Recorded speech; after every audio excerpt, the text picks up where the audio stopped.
नमस्कार दोस्तों, स्वागत है आप सभी का एक बार फिर से। दोस्तों, अगर आप अपनी लाइफ में कुछ नया सीखना चाहते हैं तो चैनल को सब्सक्राइब जरूर करिएगा। पूजा घर में इन चीजों को रखना होता है, अशुभ धन का हो जाता है नाश, माँ लक्ष्मी ऐसे घर का कर देती है त्याग। साथ ही आज के इस वीडियो में हम बताएंगे उन विशेष चीजों के बारे में जिनका पूजा घर में होना होता है बेहद आवश्यक। दोस्तों, अगर आप घर में सुख समृद्धि और धन की कामना करते हैं तो ये 3 चीजें पूजा घर में होनी ही चाहिए। स्वयं भगवान कृष्ण ने इनके बारे में बताया है, तो पूरी जानकारी के लिए इस वीडियो को अंत तक जरूर देखें और सच्ची श्रद्धा से कमेंट में लिखें हर हर महादेव, जय श्री कृष्णा। दोस्तों, प्रत्येक मनुष्य अपने घर में एक छोटा सा पूजा घर अथवा मंदिर अवश्य बनाता है, जिसके अंदर वह अपने सभी प्रिय देवी देवता और उनसे जुड़े महत्वपूर्ण चीजें श्रद्धा भाव के साथ रखता है। लोग अपने मंदिरों में देवी देवताओं की तस्वीरें, पूजा पाठ का सामान आदि चीजों को भी रख देते हैं, परंतु हमारे शास्त्रों के अनुसार मंदिर के अंदर कुछ चीजें रखना जितना फलदायक होता है उतना ही कुछ चीजों का रखना अमंगल और अशुभ होता है। ये कुछ वस्तुएं ऐसी हैं जिनसे घर में नकारात्मकता बनी रहती है और लड़ाई झगड़े, क्लेश, कलर और नुकसान ही नुकसान होता है। आज हम जानेंगे ऐसे ही अशुभ चीजों के बारे में जिन्हें कई लोग जाने अनजाने में घर के मंदिर में रख देते हैं। अगर आपके भी मंदिर में ऐसी चीजें रखी हुई हैं तो उन्हें तुरंत वहां से हटाकर किसी दूसरे स्थान पर रख दें। इन्हें पूजा घर में भूल से भी न रखें।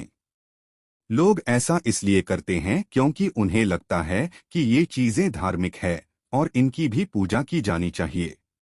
भगवान कृष्ण कहते हैं कि कलयुग में मनुष्य कुछ अशुद्ध चीजों को धार्मिक मानकर उनकी पूजा करेगा जिन्हें शास्त्रों में वर्जित माना गया है। भगवान कृष्ण ने इसकी भविष्यवाणी पहले ही की हुई थी कि कलयुग में मनुष्य अधार्मिक और अशुभ चीजों की भी पूजा करेगा। तो चलिए जान लेते हैं हमें हमारे पूजा घर में कौन सी चीजें रखने चाहिए और कौन सी नहीं। लेकिन दोस्तों, से पहले आपसे रिक्वेस्ट करते हैं कि वीडियो को लाइक जरूर करिएगा, दोस्तों को शेयर कर दीजिएगा, और अगर आपने अभी तक चैनल को सब्सक्राइब नहीं किया है तो चैनल को सब्सक्राइब करके बेल आइकन जरूर दबाइएगा। दोस्तों, सबसे पहले दीपक और धूपदान के बारे में जान ले। दोस्तों, भारत की परंपरा मिट्टी से जुड़ी हुई है, इसलिए मंदिर में पारंपरिक मिट्टी का दीपक अवश्य होना चाहिए। अगर आप मिट्टी का दीपक नहीं रख सकते हैं तो धातु के दीपक का उपयोग करें। अगर भगवान में आपकी आस्था ज्यादा हो तो आप उपले पर गुड़ और घी रखकर उसका दूध भी दे सकते हैं।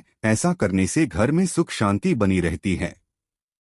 दूसरी चीज है स्वस्तिक। घर के मंदिर में स्वास्तिक अवश्य होना चाहिए। आप इसे रोली से बना सकते हैं। स्वस्तिक आपके घर की शक्ति, सौभाग्य, समृद्धि और शुभता का प्रतीक माना जाता है। यही मुख्य कारण है कि कोई भी शुभ कार्य करने से पहले स्वास्तिक का चिन्ह अवश्य बनाया जाता है। तीसरी चीज है कलश। भगवान कृष्ण कहते हैं कलश सुख और समृद्धि का प्रतीक है। अपने मंदिर में रोली कुमकुम से स्वास्तिक बनाकर उस पर मंगल कलश अवश्य रखें। ऐसा करने से घर में सदैव समृद्धि बनी रहती है और ऐश्वर्य की प्राप्ति होती है। चौथी जीत है शंख। बहुत ही कम लोग जानते हैं कि शब्द की उत्पत्ति समुद्र मंथन के 14 रत्नों के साथ हुई थी। इसी कारण माँ लक्ष्मी को यह अत्यंत प्रिय है। शंख की ध्वनि से सकारात्मक ऊर्जा का संचार होता है, इसलिए मंदिर में शंख अवश्य होना चाहिए। शर्म की उपस्थिति से माँ लक्ष्मी प्रसन्न होती हैं और घर में कभी भी धन की कमी महसूस नहीं होती। पांचवी चीज है घंटी। मंदिर में आपने घंटे अवश्य देखी होगी। घंटे को बहुत ही शुभ कारक माना जाता है। जिस घर के मंदिर में घंटी की आवाज होती है वहां का वातावरण शुद्ध और पवित्र बनता है।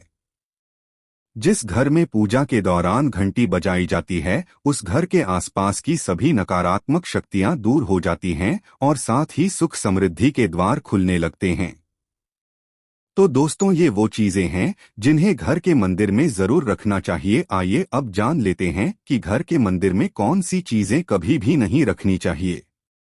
सबसे पहले बात गणेश जी की विषम संख्या में मूर्तियां। दोस्तों, पूजा घर में कभी भी गणेश जी की मूर्तियां 1, 3, 5 ऐसी विषम संख्या में न रखें। अपने मंदिर में गणेश जी की केवल 2 मूर्तियां रखें, इसे शुभ माना जाता है। अगर आप अपने मंगल की कामना करते हैं तो गणेश जी की मूर्ति मुख्य द्वार पर अंदर की तरफ मुंह करके लगा कई लोग यह गलती करते हैं कि मुख्य द्वार पर गणेश जी की मूर्ति बाहर की ओर से मुक्त करके लगा देते हैं, जिससे उन्हें काफी नुकसान का सामना करना पड़ता है। आप चाहें तो मुख्य द्वार के दोनों ओर लगा दें या फिर मुख्य द्वार के अंदर की ओर लगाई, लेकिन सिर्फ बाहर की ओर कभी भी नहीं लगानी चाहिए।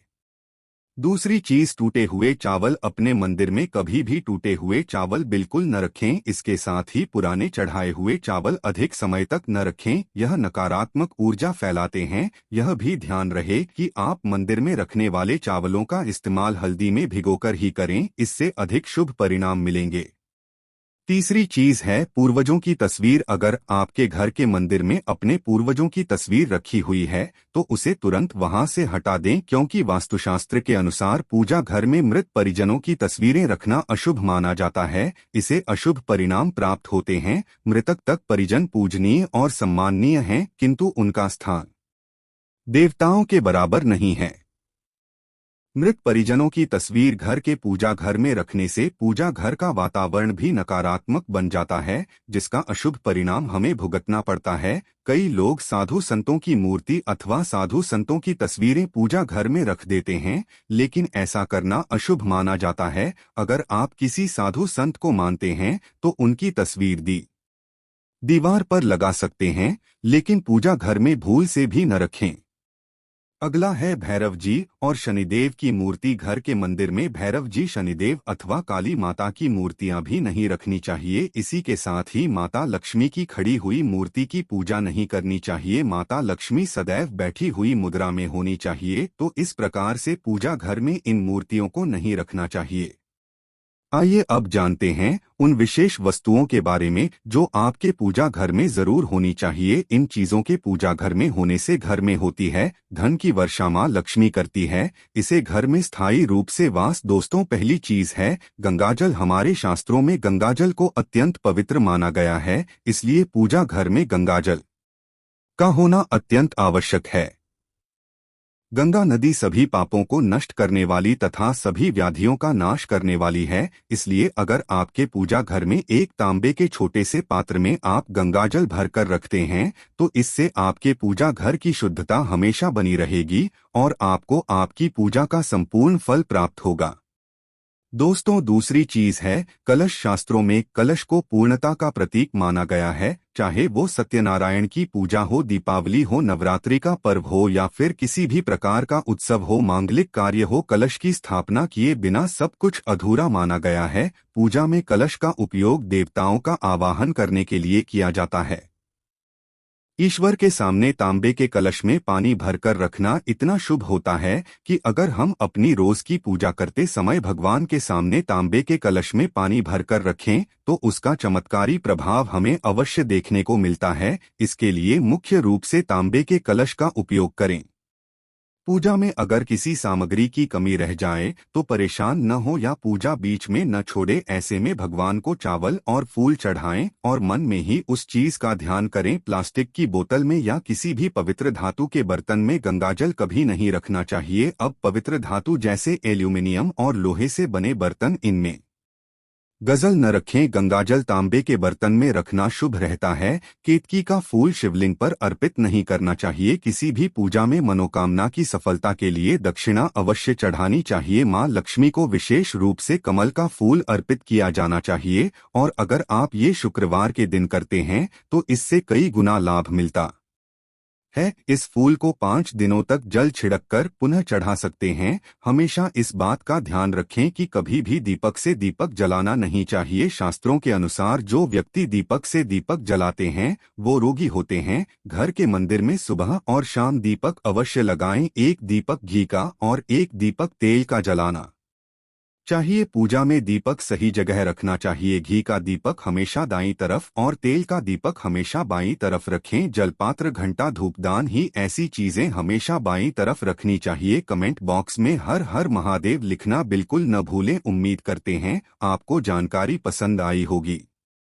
ऐसे ही धार्मिक जानकारी दिलाने वाले वीडियो देखने के लिए चैनल को सब्सक्राइब करें, बेल आइकन को प्रेस करें। धन्यवाद।